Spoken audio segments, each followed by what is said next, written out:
Rockfest music from the Pretty Reckless. Next week, eh? Just got my email from Hannah wondering what my wish list was in terms of bands I'd like to introduce. We'll see what happens. I was just talking to one of our coworkers yesterday about that because they're like, oh my gosh, that's next week already. And they were just, we got buses going and folks going and team members going and just asking about that. And oh my God, it's next week. I was like, yeah, it is next week. Next week, Rockfest. So this time next week, I'll be in the studio with Gene. And then after that, I'll be heading up to Cadott for Rockfest. Got the camper getting delivered on Monday to the corporate VIP section. Broadcast live Wednesday, Thursday, Friday. We'll get some bands in the rock booth. Love that. Introduce a few of the bands, interview some of the bands. We'll see what happens. We got, of course, just a ton of people up there. It's going to be a good time. Can't wait. Body Count and Limp Bizkit, Gojira, I Prevail, Offspring. I mean, it's just, it's going to be mayhem, man. Looking forward to it. Wife talking to me yesterday about when are we going to go shopping for all the things we need. Anytime? Well, we've got a couple of things this weekend, some stuff we got to do, and so I got my guy Chuck coming over tomorrow. We're going to work on the fire pit, trying to get that thing done. I had to take a break because of my shoulder, my stupid shoulder that got injured. So try to get that thing done or close to done before we leave next week, and then got to find some time to get out and buy some groceries and things you need when you go to rock music festival. So yeah, we'll figure it out. No big deal. Creeps up on you though, you know what I mean? You got a vacation coming up right after I get back. Speaking of that, A week after, so yeah. We're going to talk about going on vacation Awesome. later on this morning. Also going to talk about some old people habits. All right. Going to talk to Grant Bilse of the Wisco Sports Show, speaking of interviews. And we'll get to Bad News, Happy Music, let you know what's new on New Release Tuesday. Plenty of other things to get to. It seems like a mix of sun and clouds with a high almost near 90 today. Yeah, I think rain holds off, doesn't it, until tomorrow? I hope so. Tomorrow night, it looks like we're going to get some rain, and then maybe some more on Thursday, and then warming up this weekend into the 90s by Sunday. I did some concrete patching last night, so I needed to stay dry. What? What are you doing? I'm fixing cracks in my patio sidewalk area or whatever. Okay. You know, you gotta patch those so they don't continue to get bigger and bigger and bigger over time. Yeah. So I know that was me. That was me. I did out, that. Out So there?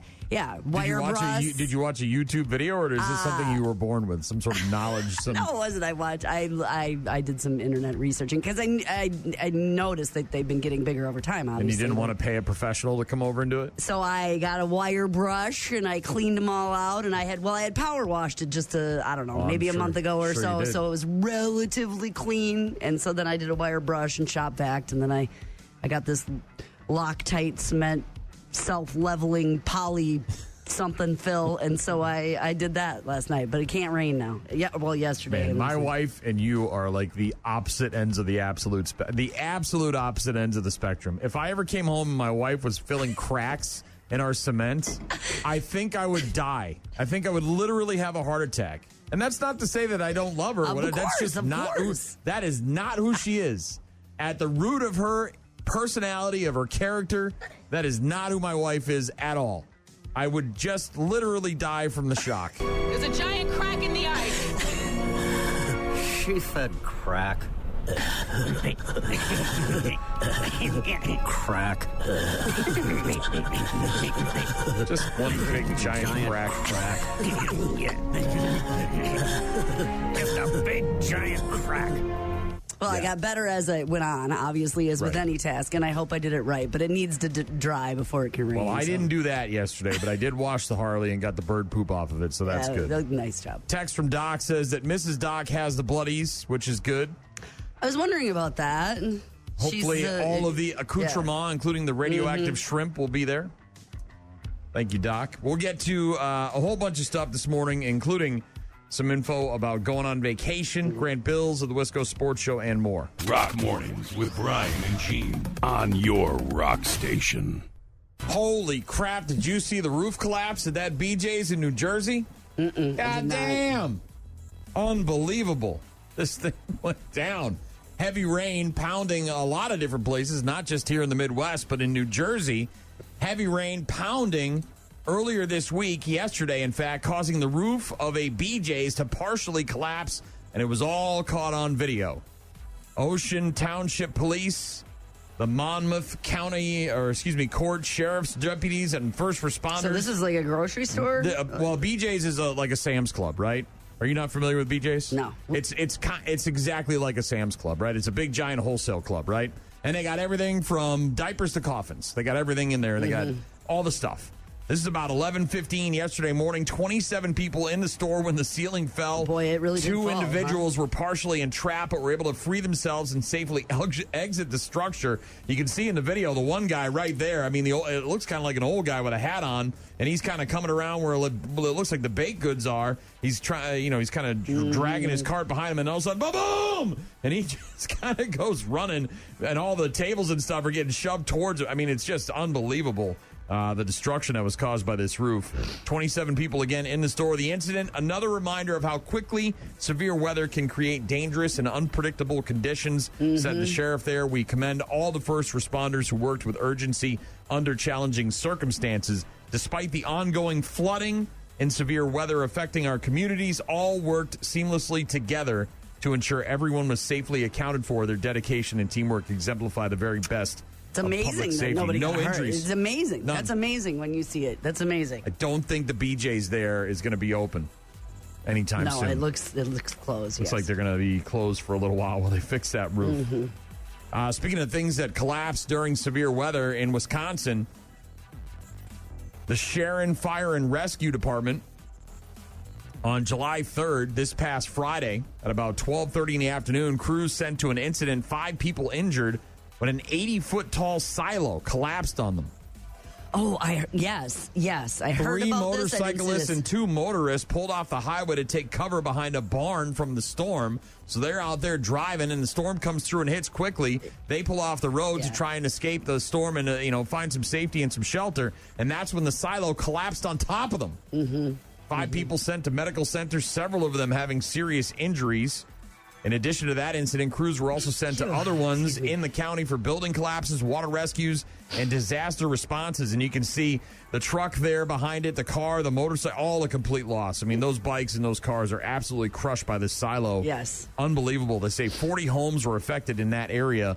The Sharon Fire and Rescue Department in southern Wisconsin. Severe storms coming through the area, knocking down a silo and hurting people. Unbelievable. Let's see. What do we got? Shampoo. High-end shampoo. Expensive shampoo. Do you use any expensive shampoo? I don't, but I have people that do. So I looked through. I didn't recognize any of these names, but there's popular. I understand. A popular, expensive, high-end shampoo that was sold nationwide has been voluntarily recalled due to the presence of bacteria. Retailer salons asked to pull the product from their shelves. People urged to stop using it. This this recall was issued on July 1st, impacting certain lots of Oribe Serene Scalp Densifying Shampoo that was sold in both the U.S. and Canada. According to a release from the Food and Drug Administration, the recall was issued because there was a bacteria detected in some of these shampoos. So if you've got Oribe Serene Scalp Densifying Shampoo, you may want to give it a Google and find out if your lot is included in this recall. 8.5 ounce, 33.8 ounce sizes, manufactured between February of this year and check out the. I've never seen the logo or the shampoo bottle or anything, recall. but yes, look it up if that's a concern. Pringles. Did you hear about Pringles? No, are they redoing their cans? No, but they're putting something different in their cans. They're putting hot dog buns, flavored hot dog buns, in their cans. Have you heard about this? No, like regular size hot dog buns? This is one of these drops that these companies love to do, right? They get internet engagement. They get people all up in a tizzy. For sure. I like that. Limited edition. Pringles announcing flavored hot dog buns. The buns will have the flavors of their chips. They'll come in the cans, 1 bun per can. They're called Pringles Pop Dog Buns, limited edition line of potato-based hot dog buns. So these are not bread. These are potato-based. So they're infused with their three flavors. Sour cream and onion, barbecue, honey mustard. They won't be in stores. You can only get them on their online marketplace, which is onceyoupopmarket.com. You buy a 3-pack of their chips for $7, and you get 3 buns for free with the chips that you buy. Introducing Pringles Pop Dog Buns. Tired of sad, bland hot dog buns that make eating glizzies a drag? Wish they were infused with the delicious flavor of Pringles crisps? Wish no more. There's sour cream and onion, barbecue, and honey mustard. Grab them today and bun max your summer. They're going to do 2 of these drops. One of them is tomorrow, and the other one will be next Wednesday, the 15th, which happens to be National Hot Dog Day. So in honor of Hot Dog Month and Hot Dog Day, which are both July, Pringles has come out with a potato-based hot dog bun with their chip flavors, and you can buy them starting tomorrow on their website, onceyoupopmarket.com. Yeah, it looks like a regular bun. Will taste like a potato-based bread is just, a denser kind, and then flavored with the honey mustard might be interesting, right? I gotta send that to my wife. I'm sure she'll be interested in maybe picking those up. And I like Pringles. It's not like I have to buy a product I don't like to maybe try. Could you eat a whole can of Pringles in one sitting? Could I eat one? Yeah. Sure. I mean, would I? No, but could I? Like with determination and a challenge, of course. Get probably. through it? Like you really got to. I could. You got to press through it mentally? No, but I mean, I wouldn't just sit down, open a can, and eat the whole thing. But if you said I'll. There's $10, eat that whole can, I would. Right, Pringles. I could. Potato crisps in a tube, pop it up and get in the mood. Once you pop, you can stop. Pringles hot dog buns. onceyoupopmarket.com. Last but not least, did you hear about the mom in Australia? Probably not, by the look on your face. Apparently ate her own kid? Nope. Didn't need that in my life. A little boy was referred to authorities 3 times over concerns that his mother had drug-induced psychosis before she allegedly killed and ate a part of him. The 32-year-old woman in Australia has not been identified for legal reasons. Allegedly told police she had consumed parts of her 4-year-old son. Police going to the 1-bedroom community housing unit found the boy dead with significant arm injuries. Apparently was dead for several days before the alarm was raised. Mother and son had moved to the area 5 months ago to escape domestic violence. But the Department of Communities and Justice workers had been communicating with the family for at least a year prior to them moving. Sickening. The most recent incident was last January when caseworkers assessed whether the boy, who was a toddler at the time, was at risk of serious neglect due to his mother's suspected substance abuse. However, not enough evidence about her alleged drug and alcohol abuse. He was allowed to stay with her until he died. Again, a 4-year-old boy in Australia apparently died at the hands of his drug and substance abuse addicted mother, who then apparently ate part of him. Well, that's extremely disturbing and horrific. I didn't think it was real. Yeah, I bet. How many different articles did you have to go to before you figured made sure. I was? Yeah, I bet. I'm sure you did. Horrific. Rockmornings.com to get in touch with us. Got Grant Bilse joining us a bit later on, just after 8 a.m. to talk about Wisco Sports, and we'll get to some other sports here after Lincoln Park. Rock Mornings with Brian and Gene. Find them online at rockmornings.com. 2 outs in the ninth. McGill to Brian Torres. Got him! Trevor McGill shuts the door on the Cardinals. A come-from-behind victory in St. Louis, and they take the opener of this 5-game series. Back-to-back saves for Trevor McGill. The Brewers come up big. Just 1 inning's all it took to score 4. David Hamilton, Bryce Terang driving in 2 runs each during that 4-run 7th, and the Brew Crew rallied from that 3-run deficit to beat the Cards last night, 4-3. Doubleheader today, 1:15 first pitch on the first game, and then 6:45 first pitch on the second game. World Cup soccer yesterday, Spain over Portugal in the early game, 1-0, and then Belgium beat the brakes off the U.S. 4-1 last night. Infield, the U.S. is hesitating. A bouncing ball picked up in the box, and that's the opening goal for Belgium. It was to Cantelara, first to react in there in the cross, and now they are in an early hole against Belgium. There's a man lying down behind the wall. Tillman over the wall.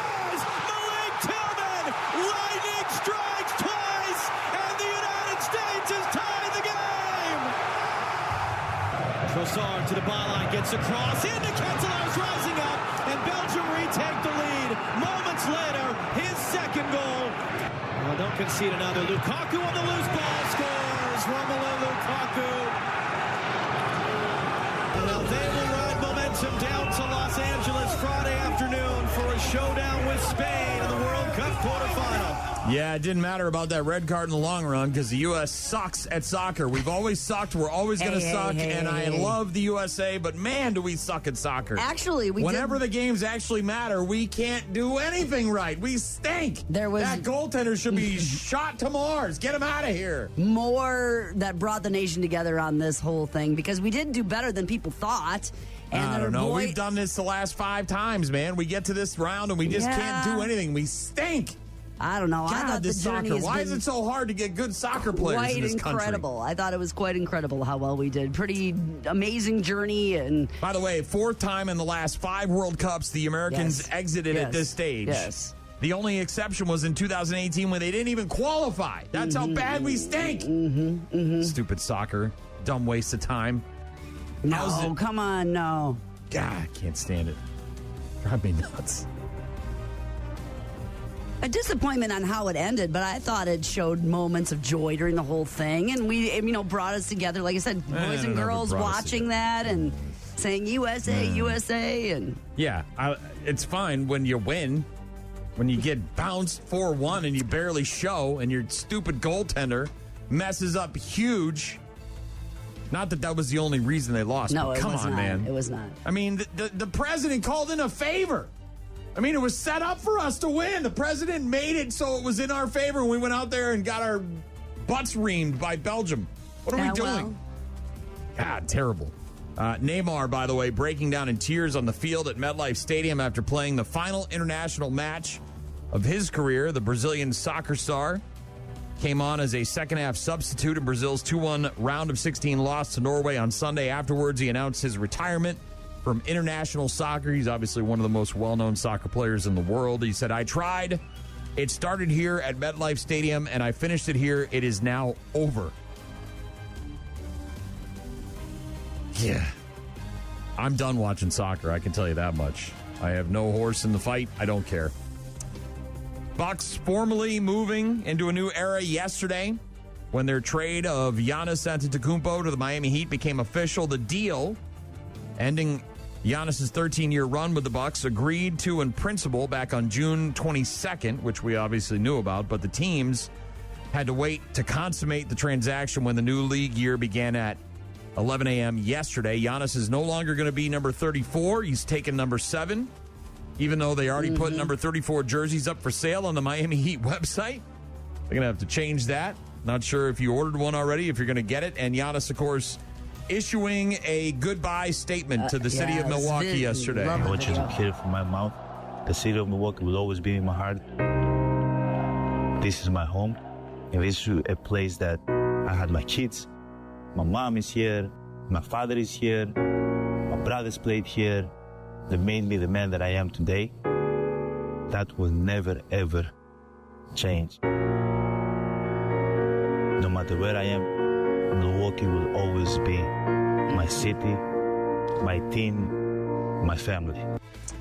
Yeah, an emotional video that he posted yesterday talking about his time in Milwaukee, talking about, kind of growing up in the world of basketball, lots of old clips of him.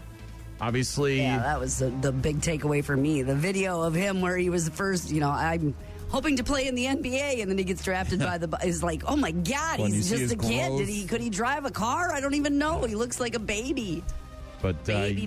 Giannis officially moving on, signing officially with the Heat yesterday, going to change from 34 to 7, and also, of course, yesterday issuing that goodbye to Milwaukee and the state of Wisconsin. Yeah, it's a cool video if you haven't seen it. I mean, he talks obviously about raising his family there. His kids were born there as he moved his parents there.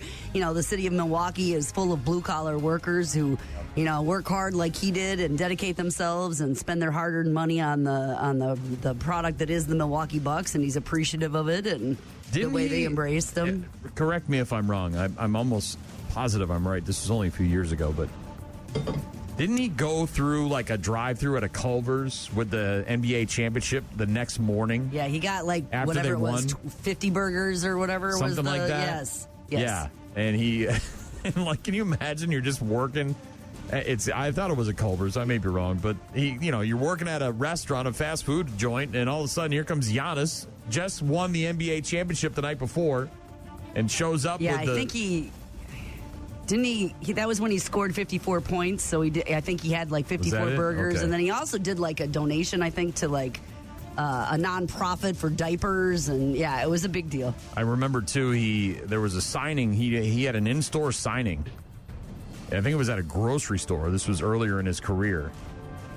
And he was scheduled to be there for like an hour, right? And so like the grocery store pays, him and his agent and whatever to come and do these things. And he showed up and the line was so long. He's like, I'm not going to disappoint anybody. I'm going to sign.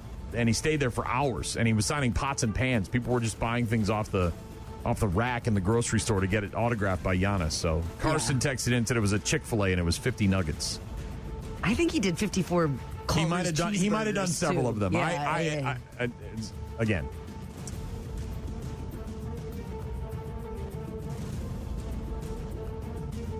Yeah. Leaving for greener pastures. Rock Mornings with Brian and Gene. We'll get to Grant Bilse after 8 o'clock. Get his reaction to the Giannis video from yesterday. His reaction to the World Cup loss by the Team USA. Matt. Man, Matt, you sound like a delightful person to be around.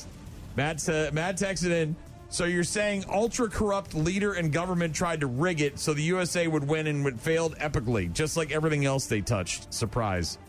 Man, can you imagine being that angry all the time? Matt, I'd love to hear from you. Jeez, have you had coffee just walking around with that inside of you all the times? That's got to be tough. I can't imagine. Just Mad Matt. We're going to change his name. Mad Matt. Double M. I don't give a rat's ass about the leader and the government and corruption. It's all corrupt. Doesn't matter who it is. They're all bad. Everybody thinks that one's worse than the other. It's all terrible. None of it's good. Okay, stop. You're not any better than Matt right now. Glass half full, people. I'm not focused on that. I'm focused on the fact that we stink as soccer. And we keep trying to tell people how awesome soccer is and it's popular and everyone's doing it. But we can't do it. We stink. We've always stunk. We're never going to get better. That's why I just watch football, man. Or baseball. Something we're good at. Some hockey. Team USA. These stupid soccer players go out there and choke on it. Anytime that it was fun. It brought people together. It's been a fun last month. Maybe. We'll get to some Avatar in a couple of minutes. Rock Mornings with Brian and Gene on your rock station.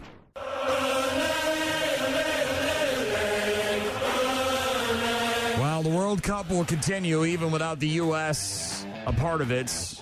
A couple of games today on Telemundo and Fox. Argentina, Egypt at 11 a.m. And then you got Switzerland versus Colombia at 3 o'clock this afternoon. I'm out. I'm done with soccer. I'll watch Norway. They're still in it, right? Maybe. I have no. I don't care anymore. I'm so out on soccer. I'm back to where I was before the World Cup started. New episode of America's Got Talent on NBC tonight. New episode of Password on NBC as well with Wayne Brady and Jimmy Fallon. The series premiere of the cyberpunk anime series Ghost in the Shell on Amazon today. Okay. Their version of it.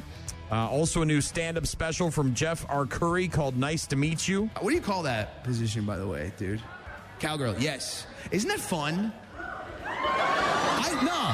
I love that. I just love the title. It describes what's happening so well. I get it. I'm the horse. But if it's guy on top, it's missionary. Have you heard the word of Jesus Christ? Why? Jeff Arcuri, Nice to Meet You. New stand-up special from him on Netflix today. And Fallon is in repeat, so is Seth Meyers. But Kimmel's show is new. It's being guest hosted by Tiffany Haddish again tonight. And she's talking to Allison Janney. It's new release Tuesday. A couple of movies coming out on DVD. One of them is got Robert Pattinson, the shimmery vampire guy. Also Zendaya, who is in everything. Is in everything lately, right? Yeah, She's very hot. Yep. She's in all the shows. But the movie's called The Drama. This is the one where couples decide to share their deep, dark secrets. And the one person reveals that she almost committed a school shooting. Oh, yeah. It's called The Drama. All right, so before we got married, we did this thing where we said the worst thing we've ever done. Okay. I'll tell mine if we all do it. Promise? What did you do? This dog. Beer bottles and porn. You left an Arab night. Yeah. What's the worst thing I've ever done? Okay, Are you serious? I'm sorry. Order Emma, what the Yeah, it's called The Drama. It's rated R. It stars Zendaya, Robert Pattinson, a happily engaged couple put to the test when an unexpected turn sends their wedding week off the rails. And I think, if I remember correctly, that unexpected twist was her revealing that she had planned a school shooting when she was in high school.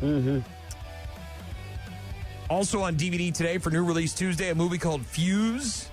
F-U-Z-E, not S-E. It's rated R.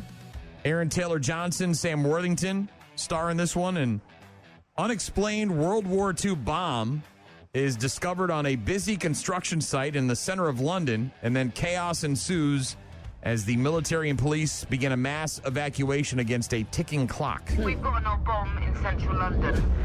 World War II. Looks like a 1,000-pounder. I'll see you on the dance floor. Could it blow any minute? Theoretically, yes. This area is being evacuated. Fuse, rated R. Looks like there might be a bank heist going on as part of this World War II bomb, unexploded bomb, unexplained bomb that they find there in the center of London. Right. Might be part of it. Also on new release Tuesday, a movie called I Swear. It's rated R. Doesn't star anybody you've probably heard of. It's an English movie. It's about a guy named John Davidson who was diagnosed with Tourette's syndrome at a young age. This is not a documentary, by the way. This is a fictional movie. Yeah, but it's about a real person, I believe. John Davidson, diagnosed with Tourette's syndrome at a young age, which alienated him from his peers, struggled with a condition few people have witnessed. This is, I don't know if it's the same guy. Wasn't there a guy at the BAFTA Awards in England that said a troubling word while Delroy Lindo was on stage, I believe? Yeah. He dropped an N-bomb. I don't know if it's the same guy, but there is a movie called I Swear, rated R, that comes out today on DVD, and also a movie called Last Hit, which is not rated. Vincent and Maya decide to escape their gang and settle for a peaceful life, but they're trapped into one last hit with a hidden agenda. That's what's new on new release Tuesday. Yesterday, while I was getting some work done, I caught up with Jack Ryan. Season 4 was the final season. Tom Clancy's Jack Ryan on Amazon Prime, and now I'm about halfway through the movie, Ghost War. Yeah, good. Yeah, it's a lot of spies and... we started watching something that I wish we wouldn't have, because it's not that it's not good, but apparently they canceled the seasons, and now I'm stuck. I'm stupid invested in. You're in doesn't limbo? have The Last Ship. The Last Ship? Which is like Eric Dane and some Adam Baldwin. It's like a future post-apocalyptic virus. The ship's out on sea, and everybody they didn't get it, and so then they're looking for the cure, and then and everybody's desperate, and it's everybody wants to get on the ship, and the whole thing. So really, really good at first, but now it's like we're in, and it's not that it's not good yet, but now I know it ends after like season 5, and it just kind of trails off, and they stopped producing the show, and so now I'm halfway through. I got to find out what happens, but then I'm also disappointed because apparently it just ends. Like they just stopped making it. So I don't know.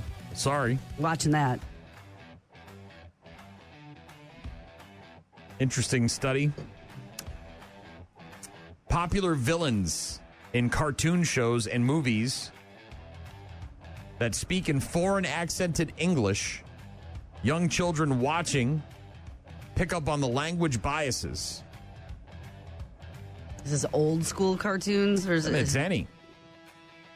From the British voices of Scar in The Lion King, Captain Hook, and Peter Pan. Eastern European sounding Gru. Supervillain turned hero of the Despicable Me franchise. Yes. Non-standard and foreign accents have apparently served for a long time as shorthand for moral character. Recently, the University of Toronto, a professor there co-authoring a study, peer-reviewed child development journal, analyzed more than 100 popular children's films and TV shows and revealed the negative impact of accents being used disproportionately to indicate sinister characters. Okay, so it's a bad person, or it has underlying bad. Right, the villain in the cartoon, while they may come around at the end, right? They may have a realization that their evil ways are not how to get things done, much like Gru and Despicable Me. Or maybe they're not such a bad guy after all, right? You kind of find out about their past and you realize maybe why they've become a bad guy. The impact that their accent has on children and language biases and how they view the rest of the world is what the study is all about. We were the first to actually see if kids internalize this. These biases first appear at the age of 3 in the studies that we've done, and they grow stronger with age. Associating certain accents with negative stereotypes like being less trustworthy or less intelligent can obviously negatively impact people's lives. Implicit bias can also affect how someone is evaluated for a job or housing. An interesting new study done by the University of Toronto about language biases, cartoon villains with foreign accents. Doesn't seem all that far-fetched, right? Yeah, what do you think about that? Listen to this, and does that seem like a good guy or a bad guy? Probably. Wow, think all the way back to Rocky and Bullwinkle, right? Oh, I was thinking about all of that. Not that Russians weren't bad people, right? I mean, they were kind of the bad guy there for a long time, right? Still are. But now it's expanded, right? And we're looking at all these other. You hear one voice that does and there's one that doesn't. Who's the, more evil person? Rock Mornings with Brian and Gene. You can go to rockmornings.com to get in touch with us. Thanks again to Carson, who said it was a Chick-fil-A 50 nuggets for Giannis. Was that when he dropped 50? I thought he went to one after he got done with after he won the NBA championship, but maybe I'm wrong there. Also, a lengthy text message from Cheryl. Maybe we can read this one off the air and answer her question. She's got like 19 questions in here. She's got a lot of questions? Okay. Yeah, she's going on a bus trip to Rockfest, and she wants answers. Oh, sure. So we'll get to that. Thank you, Cheryl, for the text message. Doc as well, letting me know that Mrs. Doc will have the bloodies when we get to Rockfest. Good stuff. It's a good way to start the day. It sure Very is. good way to start the day, especially up there, man. Yum. It's a good way to get the vibe going. Rock Mornings with Brian and Gene. Find them online at rockmornings.com. Rise against Savior. We talked yesterday about this asthma app. Yeah, where it can sense the change in your voice over time and say, hey, you might be going to have an asthma attack. Yeah, for asthma attacks and COPD sufferers. An app that they're developing that goes on your phone and you speak into it on a daily basis and it registers changes in your vocal tone and pitch and all that stuff and can help predict when you're going to have an asthma attack or some sort of COPD issue. Today, there's some more science on a different health issue. Researchers making a breakthrough recently that could one day help restore vision by using lab-grown stem cells to rebuild damaged blood vessels in the retina. Still in the research stage, scientists are hopeful that this could one day prevent or reverse vision loss.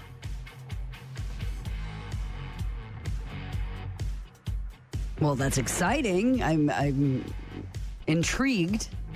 When injected into mice with retinal disease, the special retinal blood cells integrated into the damaged tissue to regenerate blood vessels and restore retinal function, including in a model of the leading cause of vision loss in working-age people.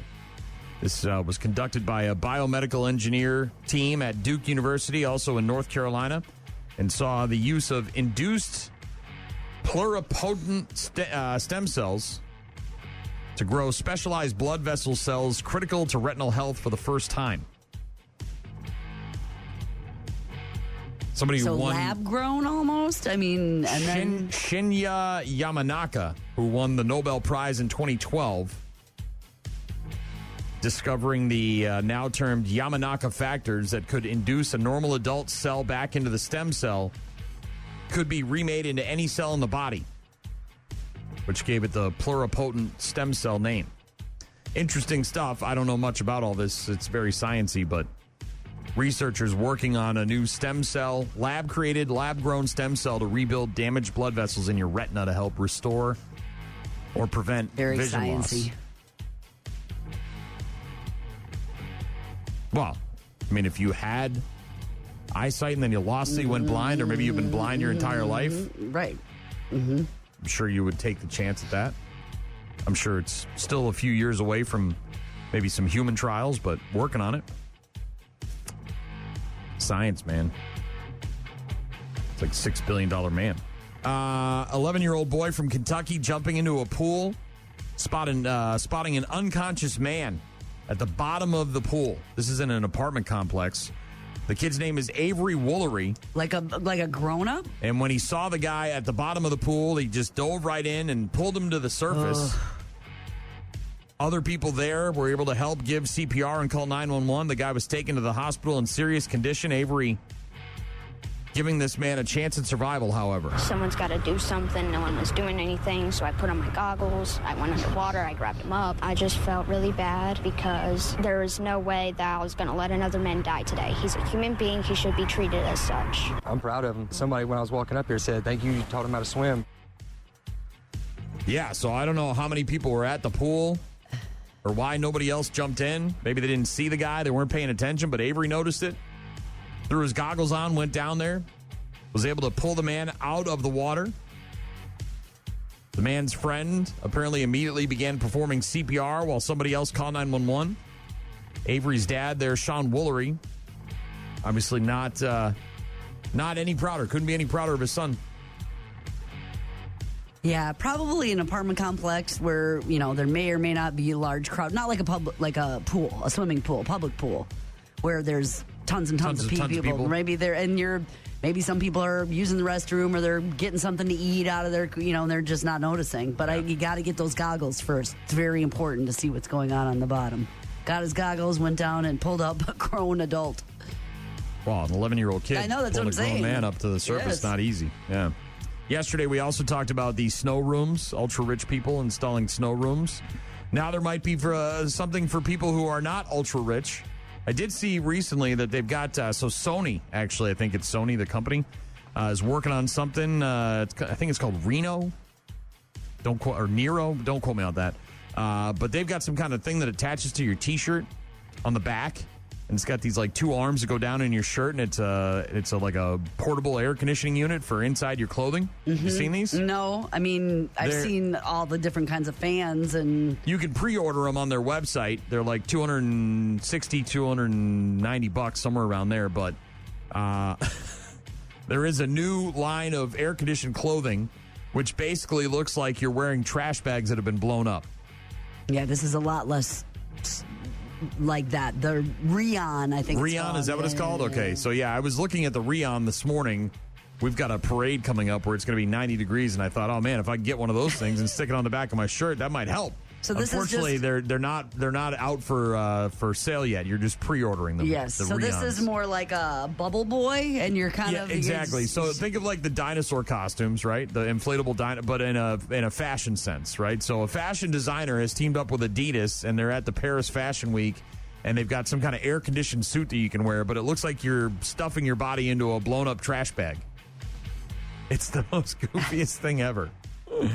A line of luxury tracksuits debuting at a fashion show in Paris recently featuring built-in air conditioning. It's a partnership between a designer named Rick Owens and Adidas. Different than the existing hot weather accessories like neck fans, cooling hats, portable misters. Lots of those. These are normal tracksuits that can inflate with cold air. They don't form fit, so they're all puffed up. It's targeted at high-performance athletes who need to cool down, not just for everyday people. Boy, they look goofy. Don't high-performance athletes just get into a cold bath? Could be. Like an ice bath? They don't say how much these are going to cost or when and where they'll be available, but I don't see anybody buying these things. During the record-breaking heat that they had, though, in Paris, I'm sure anybody would take anything that will. So you're wearing the tracksuit to perform in.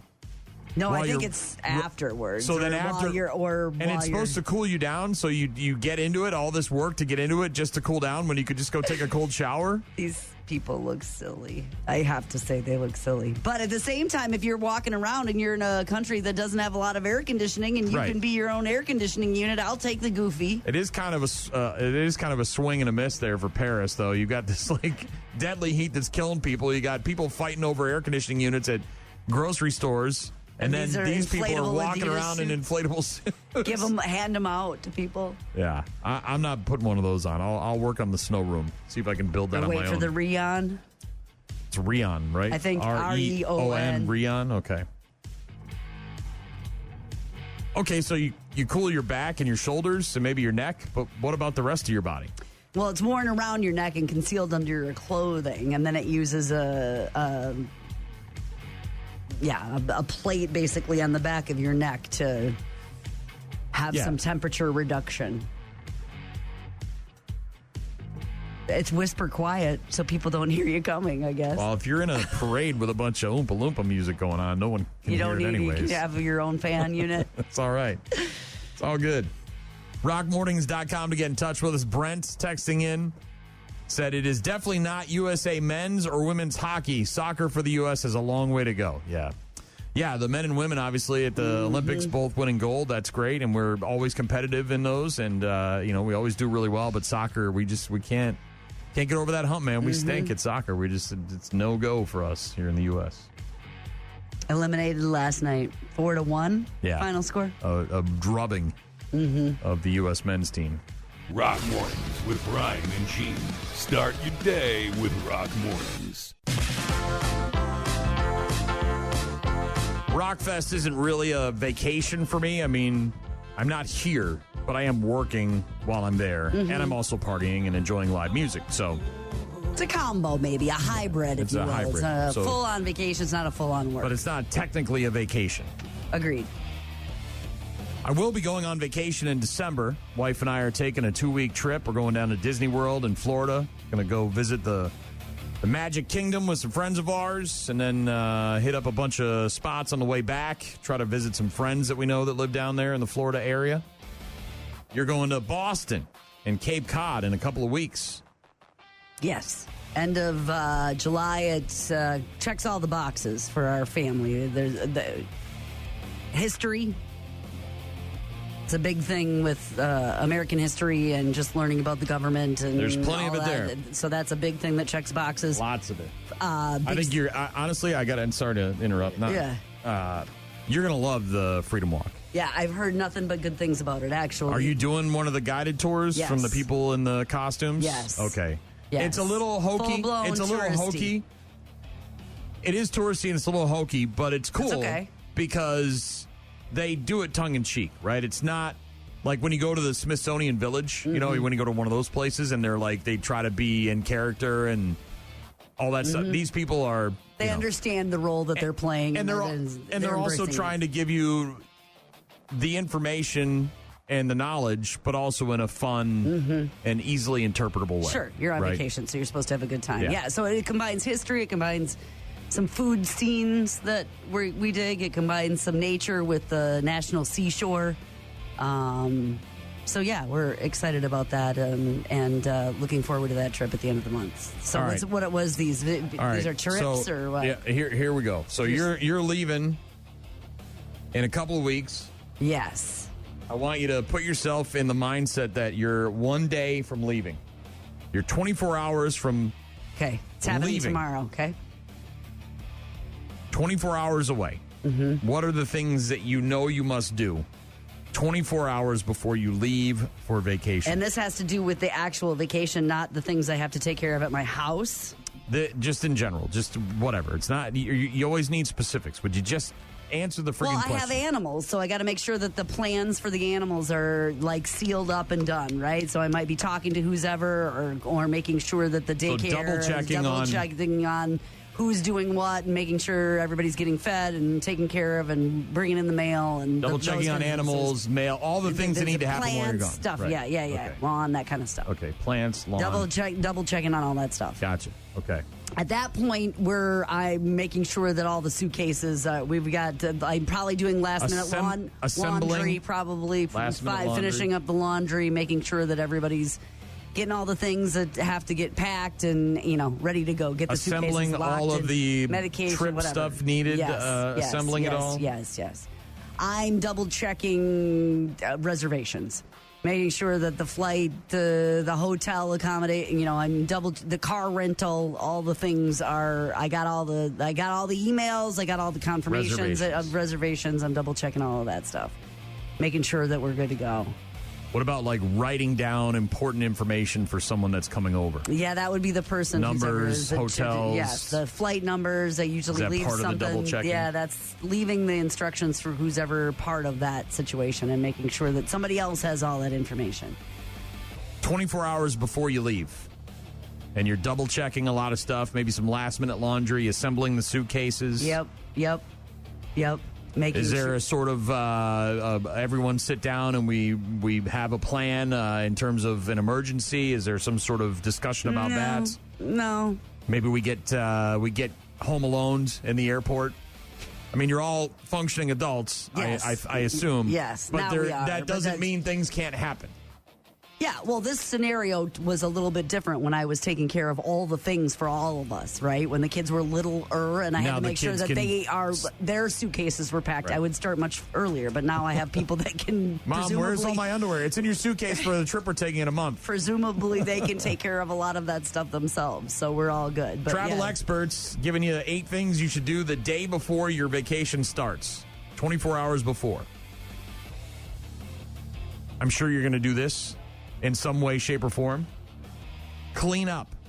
Oh, yeah, of course. I didn't want to go into that, but yeah, I'm going to make sure that garbage, relatively sure that the stuff's out of the refrigerator. Right? At home, desk. Yes. A lot nicer when you don't have to come back and things are messy. Absolutely. Right? Cat litter. I'm making Trash. sure all that stuff is Trash fresh is and out. ready. Yeah, all that stuff. Yes, of course. Set up your out-of-office messaging. I will Personal, do that as well. Voicemail, email, all that stuff. A lot of people forget to do that. I can do that in advance right now, as a matter of fact. Oh, is that on Teams? Is that a thing Teams does? Office. Because I don't use that stupid stuff. But making sure, my husband will do that too. So you got you're this one right. Double checking all your reservations, flight times, hotel dates. Yep. It'll supposedly help you relax and not stress too much about it. Obviously, if there's also anything wrong and you catch it, you can kind of deal with it. Well, and I already called the hotel to make sure, because we get in like in the morning, but we can't check in till like 4. But I don't want to have suitcases all day long. So can we leave them there at 9 in the morning? And then, that we can. Travel experts giving you a list of things to do 24 hours before you go on vacay. Make sure you have all your documents together in one spot, even if it's a digital spot. Your plane tickets, your license, passport, all those things. Make sure you've got them somewhere. You don't want to have this guy has to be responsible for these things and I got to be responsible for these things. One spot where everything is at. Yes. Which can be counterproductive too, because if you lose that one thing, then the plane tickets are gone. I have digital copies and I have a folder for all of that stuff, but I still have them printed too because I've been places and the Wi-Fi can't and whatever and screenshots and all of that. So I've got it all. Yes. Charging your devices. Yeah, and bringing portable chargers. That's phones, a thing. Yep. iPads, Nooks, whatever thing you're using. Found our chargeable speakers, batteries, little headphones that go in, little earbuds, all that stuff. Got to get that stuff ready yet. Checking on your thermostat, your lights, your irrigation. If you have a programmable house or you got things that are on timers, making sure those are Smart working systems, properly. yep. All that stuff. Here's another one that they recommend. Kind of interesting. Number 7 on the list. Travel experts giving you a list of 8 things to do before you travel, 24 hours before you leave. Take a photo of your bathroom. Could come in handy for insurance purposes if there's some kind of plumbing issue or leak while you're away. That is something I've never done before, but I see where... Well, and you just had a leak in your house that you were unaware of. Mrs. Refrigerator lady over here. Last weekend. It flooded. You had an inch of sleeping. water. Well, we came home to an inch of water in our basement. We went to a concert. And look, that was 2 hours down there and 2 hours back and a concert in the middle. Whatever. Yeah, but what I told you, I said that had happened while we were on vacation versus sleeping. I woke up 2 hours later. The whole thing was flooded just a couple weeks ago. And then this is right up your alley. Maybe have someone else write it, however, as opposed to you with your illegible handwriting. I type it out. Your terrible chicken scratch? Yeah, maybe on a computer. Maybe a printed sheet of paper. I do. With Make a list of things you need to do when you get back. Huh. And it doesn't necessarily have to be very specific, I think. It's more of like, we're going to need to go, I think you obviously know we're going to have to unpack and do laundry, but go to the grocery store. Maybe some other things that might get forgotten about. One for personal chores, one for work tasks. That way you're prepared. Don't have to worry about that stuff while you're on vacation. It's just easier to relax. Don't have to switch immediately into that mode. I get it, but I do leave usually a list too that's typed for whoever's helping with animals on emergency contacts and where we're going to be, flight numbers, that kind of stuff. Some things to do 24 hours before you leave on a vacation. Sometimes we contact the bank. Smart. Let them know that you're out of town. That's very important because that happened to us when we went to New Hampshire one time. They're shutting down your cards. Yeah, couldn't get Dunkin'. Well, because they called me and I told them to F off because I thought I had gotten a call about a warranty extension on a dryer that we purchased. And I was like, no, I'm not interested in that. And I hung up. And then 2 minutes later, the phone rang again. And you said, no, I'm not interested in that. And it was another businessy thing, a phone number I didn't recognize. And I just screamed into the phone, F off, I'm on vacation. And then it ended up being the bank trying to check on whether or not I had made these purchases. And then the next morning I get up and go to Dunkin' Donuts and they won't take my card because the bank shut off my card. And then I had to wait for the bank to open before I get the card turned back on. So, generally, we contact them too. Hey, we're going to be charging some stuff on the East Coast. It's okay. Very smart. Rock Mornings with Brian and Gene. Find the daily podcast at rockmornings.com. Got him! Trevor McGill shuts the door on the Cardinals. A come-from-behind victory in St. Louis, and they take the opener of this 5-game series. Back-to-back saves for Trevor McGill. The Brewers come up big. Just one inning's all it took to score 4. Brew Crew with a 4-3 win over the Cardinals last night. The first of 5 against the Cardinals. They got a doubleheader today. 1:15 this afternoon, then 6:45 tonight. World Cup soccer yesterday. The U.S. men getting absolutely throttled by Belgium. 4-1 the final score. World Cup's over for America. It's done. Another person who is not going to be playing in World Cup soccer anymore, even though their team is continuing, is England midfielder Jordan Henderson. Get injured or what happened? Didn't get injured in the game, though, however. He was injured in the celebration. Ooh, that's rough. Now, I don't know if you had seen, but U.S. Soccer kind of adapted John Denver. Oh, yes, of course. Country Roads Take Me Home. Yes, they were singing it after the wins. Everybody was jamming out to it in the stadiums. While England, they're jamming out to some Wonderwall after they win. And this guy was trying to party with his teammates on the field, jumped over a little fencing thing and got caught, went down hard and broke his wrist, apparently, and is going to need surgery. Because maybe you're gonna be the one that saves me. That's embarrassing, isn't it? Midfielder Jordan Henderson reportedly undergoing wrist surgery, missing the rest of the World Cup after injuring himself during celebrations when England beat Mexico 3-2. The incident happened during England's singing of Oasis's Wonderwall with the fans. He attempted to hop the wall behind the goal, clipped his foot on the way down, fell directly onto his face, and attempted to brace himself with his left arm, and that didn't go so well for the poor guy, so now he's out. Was that you? Yeah, that was me. I fell dancing. And it was also, of course, all caught on video. Fell dancing. It was all caught on video, Gene. So if you want to watch Jordan Henderson go down and injure himself while trying to sing Wonderwall, you can watch it on the interwebs. Great story out of Arizona. The president of the Arizona Cardinals, Michael Bidwell, offering to give up his presidential suite at a New Jersey hotel to a soon-to-be bride after her plea to get the presidential suite went viral. Have you seen this? Olivia Capoletti, getting married October 4th in New Jersey, had her heart set on spending the night before her wedding in the hotel's presidential suite. The only issue is that the room she wanted is typically reserved for visiting NFL teams coming to play for to play against the Giants or the Jets in New Jersey, right? They play at the Meadowlands there. Arizona Cardinals scheduled to face the Giants on her wedding day, Sunday, October 5th. That meant the room was reserved for the team's head coach. At least that's what she thought. She thought it was for the head coach. Olivia wrote an email addressed to the head coach of the Cardinals, Mike LaFleur, throwing up a Hail Mary, hoping it landed in the desert. She said, I realize there is an approximately 99.9% chance this email never even reaches you, and an even smaller chance that if it does, you have any ability or desire to help me. But as a bride who has exhausted all conventional options, I have decided to take my chances. Now, that email eventually found its way to the right person. Mark Dalton, the Cardinals' senior vice president of media relations, later responded and passed her message along. That's when Capoletti learned that the suite wasn't reserved for the coach after all. It was, in fact, reserved by the team's owner.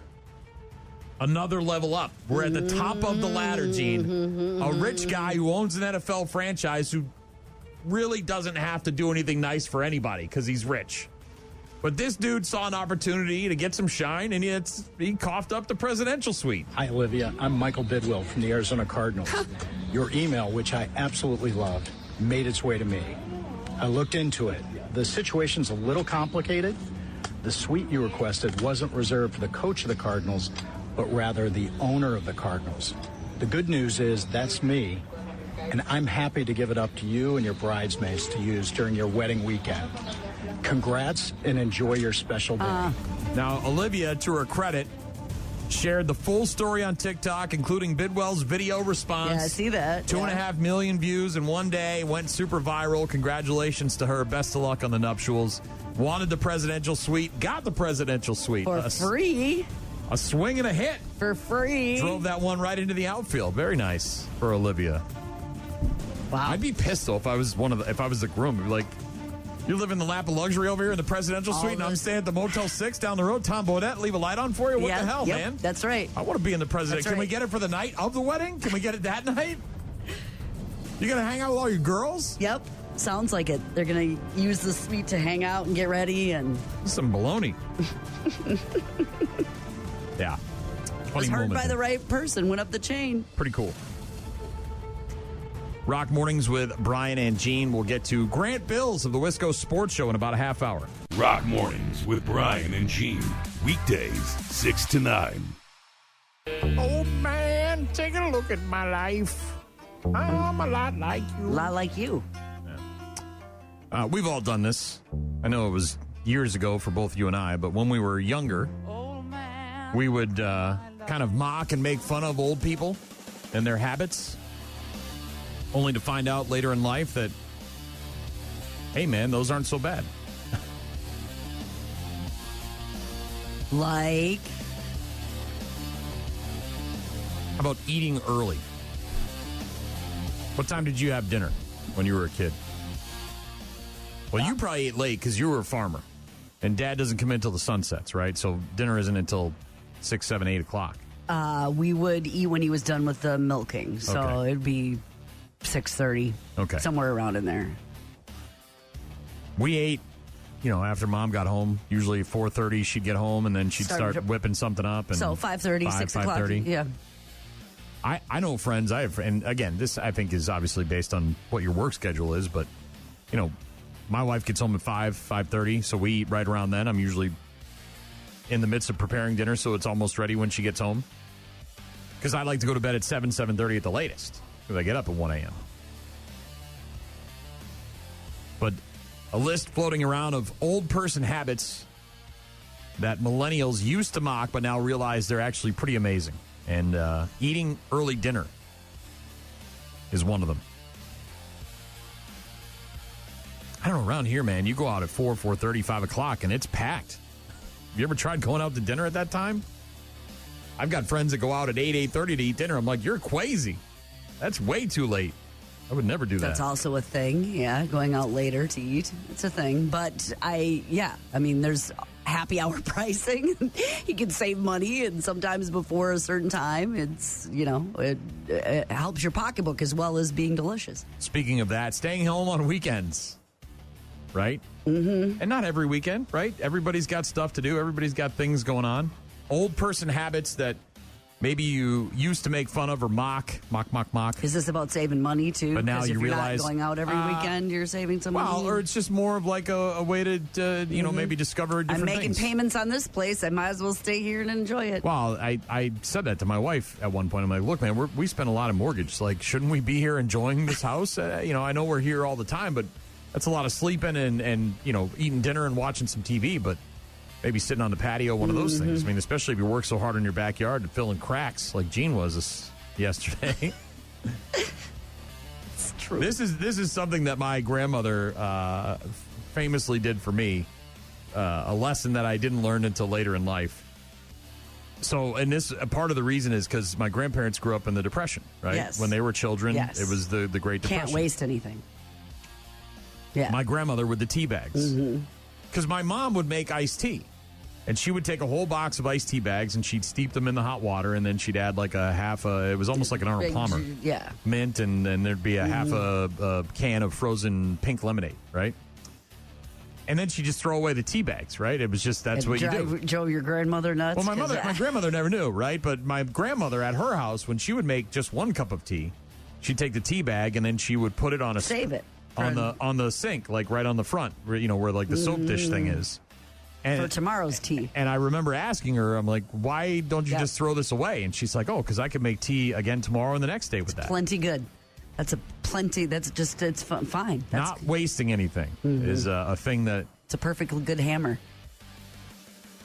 Wow, this strip of wood, I could use this eventually. Perfectly good strip of wood. Why are there 18 different... That's why it was impossible to clean out my mom's house and the farm and the shed and all the thing, because it was a perfectly good piece of insert whatever. Why do you have 19 coffee cans of nuts and bolts and screws? Perfectly good bolts. Yeah, never know when you're going to need one. Old person habits that maybe we used to make fun of and mock, but now we're realizing as we get older that they're actually pretty awesome. I don't know, man. This one doesn't fit with me. Listening to music at a normal volume. I think we all certainly love to crank the stereo, turn it up to 11. I think I listen to it at a pretty normal volume, but then when you have a song that comes on, you turn it up, of course. But the big one I think that we all agree on is going to bed early. Any sort of sleep-related stuff, right? Naps, going to bed early, things that old people do. Right? Going to bed at 7. Finding out that, hey, that's not such a bad thing, right? Yeah, I got people in my house that are going up and sleeping at all 24-hour time periods, right? Like sometimes they're going to bed when I'm getting up to go to work. So it's all over the board. I do have a friend who's going to Madison Friday night to see a show, and she's super excited because the concert is 5:30 to 8 o'clock. Dude. And she's like, I'm going to drink, dance, and be... Bed by 9. It's the greatest. Back at the hotel. I'm going to Uber back to the hotel. We're going to get some tacos. Jamie Lee Curtis. We're going to be back at the hotel.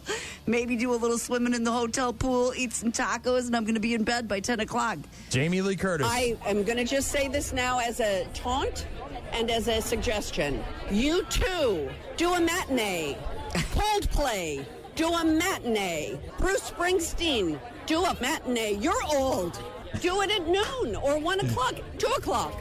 I will come and hear your 5-hour concert, Bruce, at 2 o'clock, and I'm going to be home and in bed by 7:30. I love Jamie Lee Curtis. Not only has she got a rockin' bod and she's been in some stellar movies, but she's right up my alley. You can get behind that. Yeah, my friend's very excited because she's going to a concert. Look, I love going to Rockfest, but I dread that last band because it's like, oh, God, it's 11 o'clock. I don't want to be out here anymore. Like, I'm done. I'm done for the day. I got up. I worked. I've been up longer than everyone else. I was the first person awake. I don't want to be up anymore. I kind of want, a little nap, maybe. A little nap. But, yeah, she's excited. 5:30 to 8 o'clock. That's for any concerts. That's any concerts. Her and her daughter are going to it, and she's very excited. Yes. 5:30 to 8 o'clock on Friday Going night. to bed early. Mm-hmm. Another thing that young people, millennials, would mock that old people do, that now they're finding out is actually beneficial. Something they should have probably been on the gravy train all along. I always dealt with constipation, so in my 20s I started relying on fiber supplements, usually Benefiber mixed with Gatorade. I called it Fiber Gatorade. My best friend found out and teased me relentlessly, saying I was basically an 80-year-old living in a 21-year-old's body. Mm-hmm. Fast forward about 5 years, we're in the store together when I see her pick up a fiber supplement and put it in her cart. Vindication. Look, if you have those kind of problems, you should probably be dealing with that in a healthy way as opposed to just neglecting it or just saying, teasing your friends about it. But there's certainly a lot of other things that old person habits have, or old people have, the habits that they have that we certainly mocked. I will say the one thing that also that is different that I learned probably from my father in a weird way, even though I don't like to give him any credit, taking care of your vehicle. Like being, not necessarily like... Well, making sure the oil's changed when the oil's supposed to be changed. But cleaning it, too. I get into people's cars, yours especially, when the kids were young, and you're just like, what is wrong with you people? Why don't you take a day and clean your friggin' car? Like, it's disgusting. You get into, like... Oh, yeah, I know. And I love Donut, my best friend in the world, but that guy can't keep a car clean to save his life. It's like he doesn't even try. My wife's the same way. There's just straw wrappings all over the floor and parking tickets everywhere. Maybe and when hair, you fill it up next time, and coffee just spills, take the garbage I get in. I'm like, it gives me the ickies. Yeah, I don't know what's going on there, but taking care of your vehicle. My dad was a master of washing and waxing and vacuuming and maintaining and taking care of the engine and all that stuff. Mm-hmm. Obviously, making sure clean car, happy car kind of thing. Something that, older, especially when you get a nicer vehicle, right? Like when you got a 84 Chevy Chevette, who cares, right? I mean, okay, so you got some cups in the back seat. Maybe you got some Fritos underneath the seat. It's an investment. Taking care of your investment makes sense. But yeah, it's similar to your house. Wouldn't you want to clean that too? Old people habits that we make fun of. Or used to make fun of. Now we're realizing that they were right all along. Grant Bilse is going to come and join us here in just a bit, just shortly after 8 o'clock. We'll find out how his 4th of July went. Talk to him about Giannis, the video, the goodbye video, the Team USA, the Brewers, all that stuff.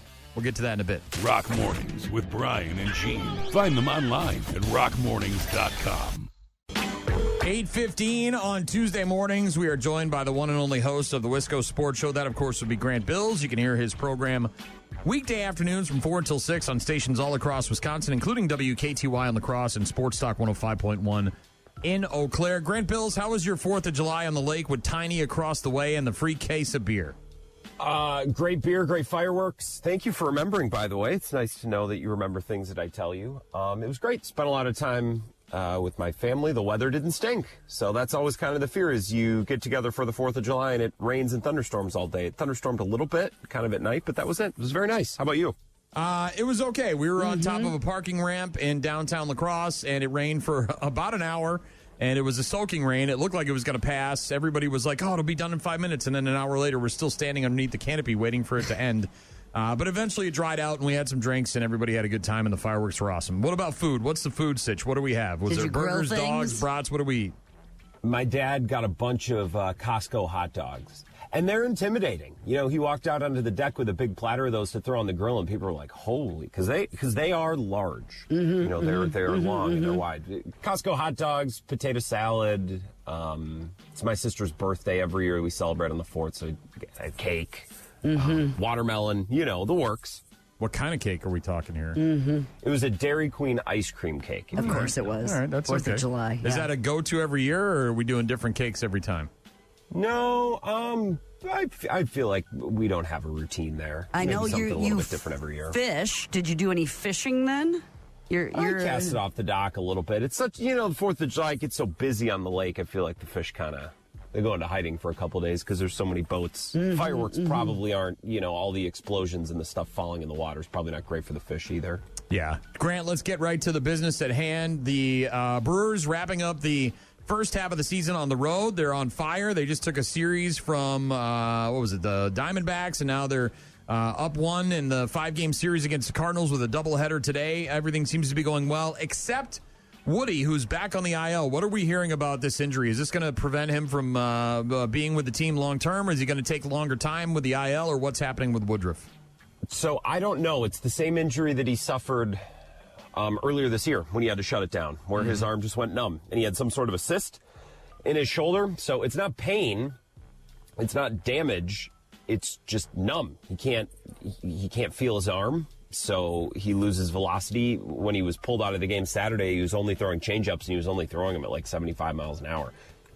I kind of assumed that this would happen. I thought it would happen in like another month. I thought he would come back as he did earlier this year, make 6 to 8 starts, shut it down, rehab, make another 6 to 8 starts, shut it down, rehab, and then come back at the end of September with the thought of making another 6 to 8 appearances in the playoffs, because I think that's his whole goal of this year, is to just be able to pitch in the playoffs. He made 2 starts and then had to shut it down. He was pulled in the middle of his 3rd start. He made 2 complete starts and then had to shut it down again. I just don't know what I don't know what the end game is here for the player or the team. I think it makes sense for him to try to rehab it and come back, unless he can hurt it worse. I just don't know how you think you can get anything meaningful from him.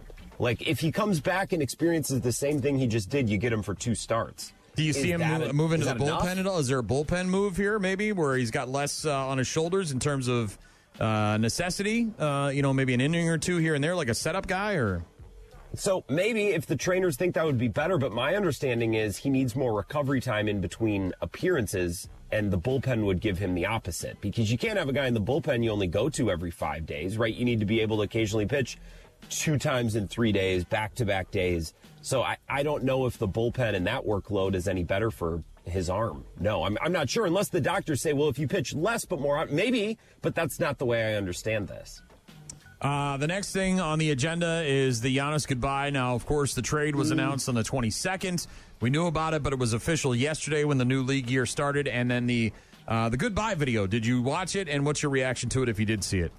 I did. I thought it was very nicely done. I thought it was important. I was watching the clock yesterday for the league year to hit because I was waiting for that. I thought he could have, look, Jaylen Brown posted his video or his post to Celtics fans before the trade became official.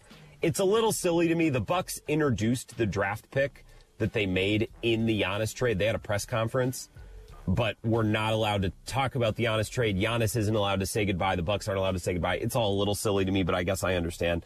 It was important that Giannis said goodbye and that it was done well, because I'm fine with Giannis wanting to go somewhere else after 13 years. He won a title. I'm not going to hold all his comments about how I'll never leave, I'm loyal. I'm not going to hold that against him, but you got to do the right things on the way out the door, and you got to handle the PR and the fan communication well, and I think he did. It was a nice video, and he did an interview with Jim Paschke where he talked about, I thought it was interesting and very honest, where he's like, look, this is a risk. This wasn't easy for me because I could leave and it could go poorly, and now all of a sudden I'm kind of a man without a home because Miami didn't draft me. The fans in Miami don't feel the same way as fans in Milwaukee, so it was interesting to hear him admit that, because I think a lot of players go through that, but to hear him admit it is different. I like that. Well, and I think part of that is his upbringing and the way that he played basketball different than American players, right, where you sort of become this hired hitman. You look at LeBron, and he was always tied to Cleveland with the draft and then the championship, and then he just kind of, the last 10 years he's moved around. Obviously, he's been with the Lakers, back with Cleveland. He went to Miami, so it's sort of like, does that tarnish a legacy, right? And I don't think Giannis is tarnished because I think he felt like he wanted to stay in Milwaukee, but they needed to do other things. They just couldn't. They couldn't keep him on the team, and the breakup was a long time coming. So it wasn't like the Jaylen Brown thing where the Celtics were poorly trying to keep it under wraps and not, piss off the player, where he obviously wasn't too happy with, being a trade, a tidbit there for Giannis or otherwise. And so I think what the Bucks did was the right thing. I think so, and that's what John Horst said in the statement. Now, I think if Giannis said, I want to stay and I'll re-sign, I think they would have done it in a heartbeat. You know what I mean? Yeah. If we're in a completely different reality where Giannis approaches it differently and his attitude is I don't think they're looking to move on from Giannis because he's old and expensive. I think they're looking to move on from Giannis and ready to do it because it had run its course and Giannis was kind of checked out. So I get that. I do understand certain Bucks fans. Every fan's going to feel different, right? Some fans, if you leave my team, no matter what you gave us or no matter how good of a guy you are, I don't like you anymore. That's how some people approach it. That's fine. I do understand Bucs fans that look at this and think, okay, well, if your number one goal is to win a championship, why are you going to Miami? That team's not that much better. The Bucs basically got everything not named Bam Adebayo. So I understand some Bucs fans looking at this sideways. If it really is about winning championships and you feel you can't do it in Milwaukee, fine. But what gives you the idea that you can do it in Miami? So I understand that, and I look sideways a little bit at that choice, too. Grant Bilse of the Wisco Sports Show each and every Tuesday at about 8:15, talking about all things sports-related, not just Wisconsin sports. And, of course, the big thing happening in the world right now is the World Cup, and the team that we care about, Team USA, absolutely stunk up the joint last night. The president even tried to rig the game by calling the FIFA president and getting him to overturn the red card. That happened. Belgium wasn't happy about it, and it didn't even matter in the long run. We could have played with Neymar and Messi and everybody else, and we still would have lost because Team USA sucks when it comes to soccer. Yeah, the goalie had his head in the clouds, and they got babied. I mean, a couple of balls in the first 25 minutes, they're just letting Belgium put the ball in their 6-yard box. It was a bad game. They played really, really bad. If they had fought and battled hard and they lose to Belgium 2-1, 3-1, in extra time or 2-1, well, that's what the score should have been. The expected goals at some point were 1.5 to a half, because the one goal that the United States had was on a penalty, which was a friggin' dot. And you can look at a couple of the Belgium goals. It's okay, how you giving that up, though? You know what I mean? So let's say the United States loses 2-1 and it's hard fought and the United States plays cleanly and they're just not quite as good. All right, I think that feels a lot differently than this, where it's so you had an opportunity at home with your best striker reinstated in Seattle in front of a bananas crowd, and you kind of no-showed.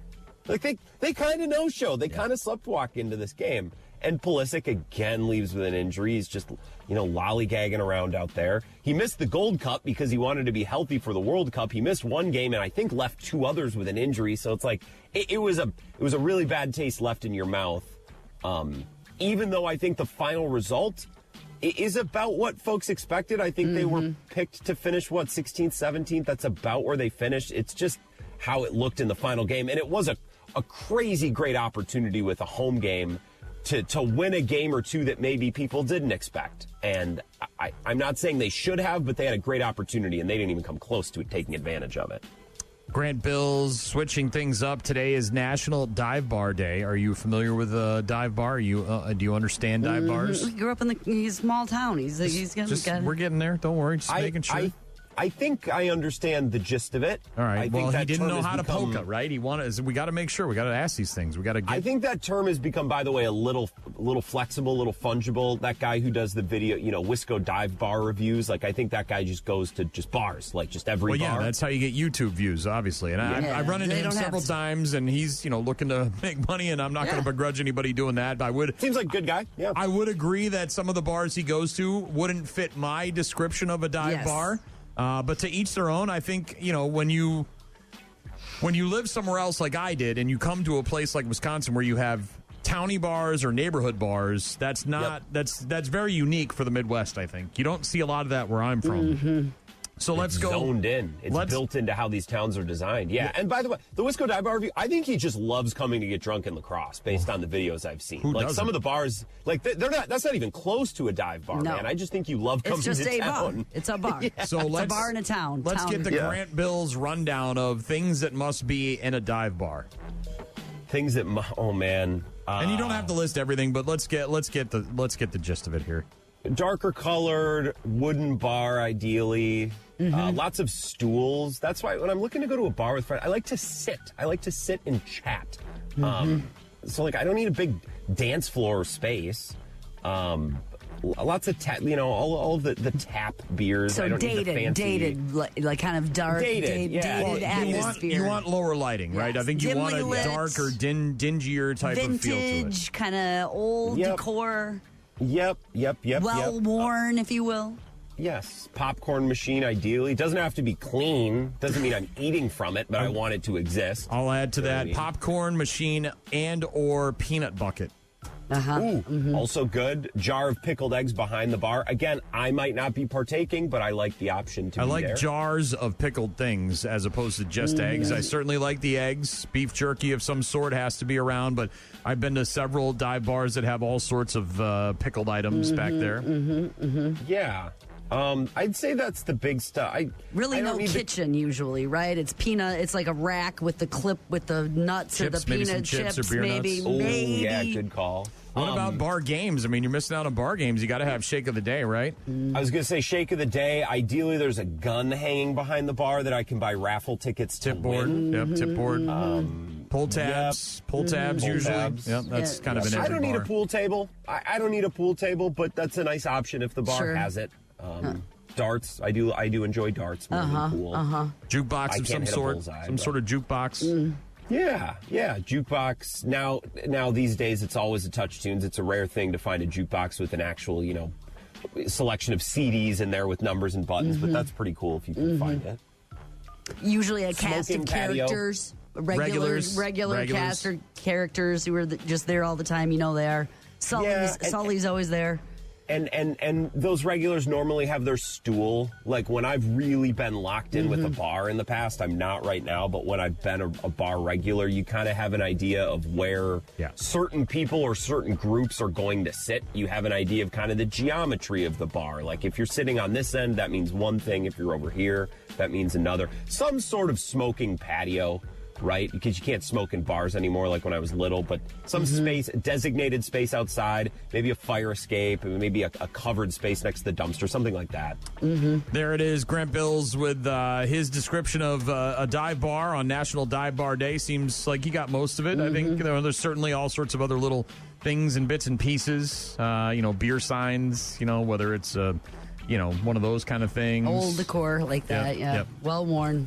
Good job. The outdated Lining Kugels logo before they changed it to the new, more progressive one. Like, that's always a good sign. This bar's been here a while. Yeah. This is a bar with some good character. Maybe some I don't know, dollars, like, stapled to the wall. Maybe some of that. Or the Pictures of regulars at, like, various Halloween parties, maybe underneath a plastic case of some sort. Yeah. Rich history and tradition. Yes, exactly. Packer schedule on the wall. Pot with something Packer on schedule. it. Yeah. Grant Bilse. Packer schedule. UWL football schedule from 1995, something like that. All right. Grant, always a pleasure. Have a great rest of your day. We'll talk to you in a week, okay, bud? Nice to chat with you both. Always the highlight of my week. We'll talk soon. The one and only Grant Bilse. I guess I maybe would have tried to choke it down. Yeah. It sounds like him trying to choke those hot dogs, those Costco. Giant Costco. Are they the big fatty ones? I don't know. He said long and wide, talking about a dog. Long and wide. I heard him say it. I got it. Don't worry. I got it. I just want to know who the starting shortstop. Bad News Happy Music is coming up next. Rock Mornings with Brian and Gene. More from Brian and Gene is coming up. Can I have everyone's attention? There's news. After 40 years, they still can't find Jimmy Hoffa. That's what I'm talking about. There's good news. My family is making a grant to eliminate their student loans. And then there's bad news. I have some bad news. All the crazy shit happening all over the world, including Florida. Florida man bites dog to establish dominance. All right, y'all ready? Every weekday morning at about 8:35, Brian and Gene hook your ass up. It's Bad News. Bad news. With happy music. Happy, happy, happy. Brought to you by Dahl Toyota. Here we go. May 31st, Nancy Napoles and her sister, victims of a kidnapping right in front of the mayor's house. The mayor, by the way, is Nancy. She's the mayor. And she got kidnapped out in front of her house. 3 armed men forcing her into their vehicle right as she was walking towards the house. Eyewitnesses quickly alerting the police. Patrol cars scouring the area in search of the mayor. She was found quickly on a deserted road after she was asked after she asked passersby to call her husband. But that isn't the end of the story. Rather, the beginning of a nationwide scandal involving embezzled municipal funds, political intrigue, and fake kidnapping allegations. So she staged her own kidnapping to get out of embezzlement? To try to cover up the embezzlement and all this stuff and cover all that up. But what I do have are a very particular set of skills. Skills I've acquired over a very long career. Skills that make me a nightmare for people like you. Well, if you disappear in a kidnapping, do you have to pay the money back? Mexican investigators spent the last 3 months searching for the kidnappers, trying to figure out how they pulled off the daring plan after they questioned the victim, her family, and the kidnappers, who were eventually captured by police. Investigators started noticing a number of inconsistencies. The woman, the mayor herself, told the cops that the kidnappers threatened to kill her and her family if she didn't cooperate, claimed that they had asked her to pay 40 million pesos in exchange for her freedom, even advised her to take it from the city council's resources if she didn't have the money. Added that she took advantage of her captor's carelessness to escape. The kidnappers' testimonies are the real reason why the prosecution has got a problem with this whole thing. Mayor's husband and her brother also allegedly been in contact with the kidnappers around 150 times before the abduction. Yeah. She continues to deny any wrongdoing, insists this is all part of a conspiracy to ruin her political career. But a mayor in Mexico, Nancy Napoles, apparently faked her own kidnapping in order to cover up some kind of embezzlement plot that she's a part of. Well, like I said, if you all of a sudden disappear, how can you pay the money back?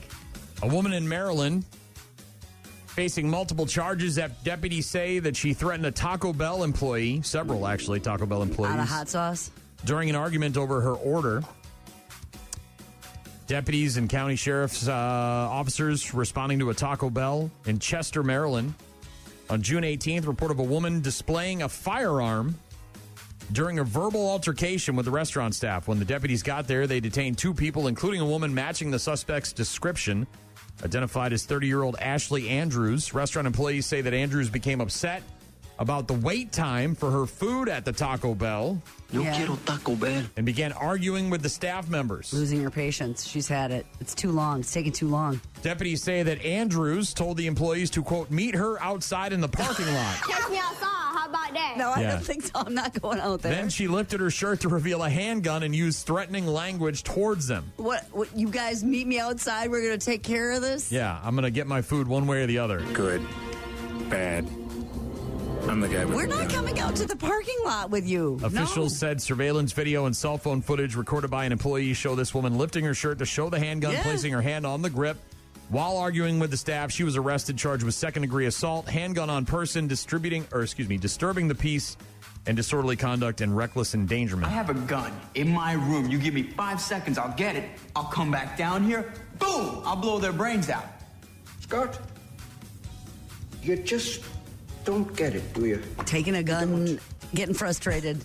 Let's take this outside. Had nothing to do with hot sauce. Just was taking too long. My tacos. It's taking too long. Cash me outside. How about that? We've had many, many stories about Waymos. I like to review. I like to keep track of these because this is our impending doom. These are the things that people are allowing to happen to themselves. They get into these driverless cars, and these things are all they're haywire, man. They're malfunctioning left and right. We had the story about the Waymos flooding the neighborhood, the dead-end streets. I think yesterday morning we had 50 cars that came through between 6 and 7. And we had at one point 8 Waymos that were stuck trying to figure out how to turn around. Yeah, much like that movie, right? What, End of the World or whatever it is, where they flood the streets there.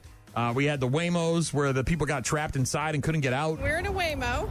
It was going the wrong way. We called customer support. It stopped us right here and wouldn't let us out of the car. And we kept saying, hey, we're on a highway, please. Cars kept honking at us, and it would not move. It would not let us out. No one from customer support would actually move the Waymo. So now we're walking on Mopac, and our Waymo is still there. This is insane, Waymo. Yeah, we had the Waymos that were just driving in circles. It was just going in the circles, like around the 5th to 6th time. That feeling was very uncomfortable, where you're strapped in, you can't open the door, and this vehicle is just going in circles. So somebody obviously at the control tower realized that there's a malfunction, and then they're trying to fix it. But the kicker is they're trying to fix it, and they're trying to use my phone to fix the problem. We had the Waymos that crashed into each other, the 3 of them coming together and couldn't figure out how to navigate that situation. So the Waymos are causing a traffic jam. I just pulled out of the garage and I saw this going on. It's like this Waymo standoff. Oh, because they hit each other. This is so funny. We had the Waymo that drove through the police standoff. Oh, my God.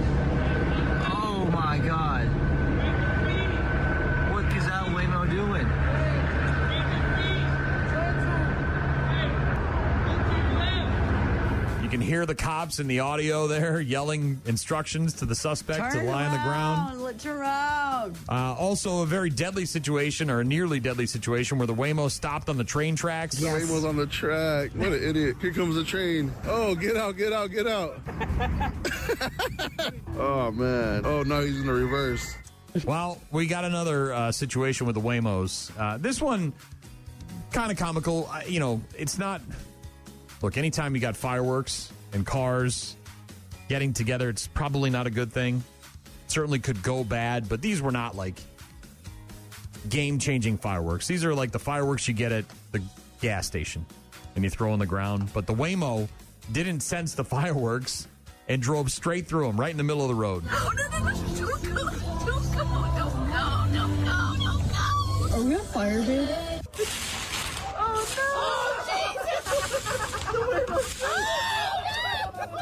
So this looks like it happened either pre or post fireworks celebration in town, and there's a lot of traffic on the streets. And this Waymo was trying to get through the intersection, and someone that was on the sidewalk is, tossing out fireworks of their own, and it doesn't know enough to brake, and it just keeps driving right through the celebration. The fireworks are exploding in front of the car. The person is telling them to stop. They can't stop because they're not driving. The Waymo is. Yeah. The passenger saying, "Oh, no, no, no," as the Waymo continues driving forward into the scene.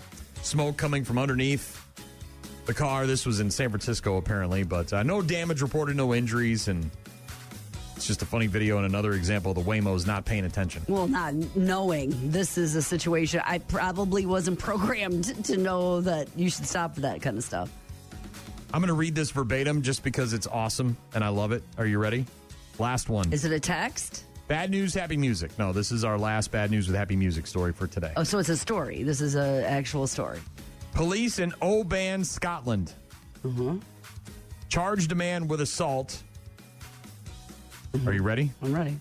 After he allegedly grabbed 2 live seagulls and attacked someone in the street outside the railway station there.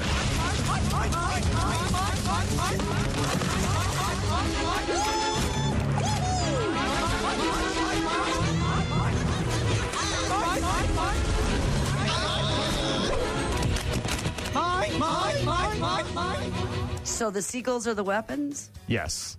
This guy, I don't know if he was spinning them around like nunchucks, if he was using them to rain blows down upon this. I don't know exactly. There's no video of this. This took place in Queen's Park Place on Saturday, the 27th of June. Circumstances of the assault have yet to be reported. The man was not arrested at the scene, but was instead conveyed home while further inquiries were carried out, and only later was he charged. A spokesperson for the police in Scotland said a man was charged in connection with an assault on Queen's Park Place in Oban, which was reported to police around 5 p.m. on Saturday, June 27th. No word on the well-being of the victim, but the seagulls were said to be uninjured. So this guy's at a park. Somebody makes him angry. There's a bunch of looks around. I don't seagulls. have a weapon. I don't have anything here. I can do anything with. Hey, there's birds. Yeah. I could get these. I could grab some live birds and use those. But this guy, I don't know what possessed him to grab the seagulls and start swinging them around like a weapon, but this dude chose his weapon and chose poorly. I would think that would be challenging. First you got to grab two of them. And then you got to hold on to them, and then you got to... That guy's got some skills. I mean, those seagulls, you get near them, they usually fly right off. They don't want to be touched or have you be near them. But this guy was able to grab not one, but two of them. You got the neck, by the leg. You got 2 of them. Come with me, lesbian seagull. Settle down and rest with me. Fly high, lesbian seagull. Yeah, that guy grabbing 2 seagulls and using them as weapons. How about some of this then, huh, Shaw? How about some of this then? Yeah. I think I'm going to turn the other way and go in an opposite direction if I see someone grab 2 seagulls and start attacking me. He's not. Yeah, he's definitely. Doc texting in earlier, letting me know that the wife, Mrs. Doc, will have the bloodies at Rockfest. Said I asked about shrimp, and he said, shrimp, I'll leave that up to her. And then he said, I just talked to her. For you, she'll bring shrimp. Aw. SMH. Hell yeah. Brett texting in saying it is definitely not USA men's or women's hockey. Soccer for the U.S. is a long way to go. Yeah, we were great at the Olympics with the men and women's hockey teams. We usually represent really well, but the men's soccer team can't get out of the round of 16. Carson, let me know that Giannis went to the Chick-fil-A to get 50 nuggets after the NBA he also championship. made a comment about getting 54 Culver's cheeseburgers, and that's when Culver's donated in his name all those diapers we were talking about. Yeah, and Mark wanted to hear some Megadeth. Didn't have a chance to get to that this morning, but he's excited about the show on Friday, July 31st, just a couple of weeks from now. Got his tickets the first day they went on sale. Well, yeah, it's a legend, and they're doing their fade into retirement tour, I guess, their final lap, and the only two shows in the state of Wisconsin, I believe, are in Green Bay and in La Crosse at the end of the month on that Friday night, July 31st, down at the Fest Grounds. You're going to see Megadeth in person in this neck of the woods as part of that farewell tour. So those tickets are important, I guess, yeah. if you like to check boxes of legends. CopelandEvents.com, by the way, if you want to get the tickets online. CopelandEvents.com. Thank you very much, Mark. Appreciate the email.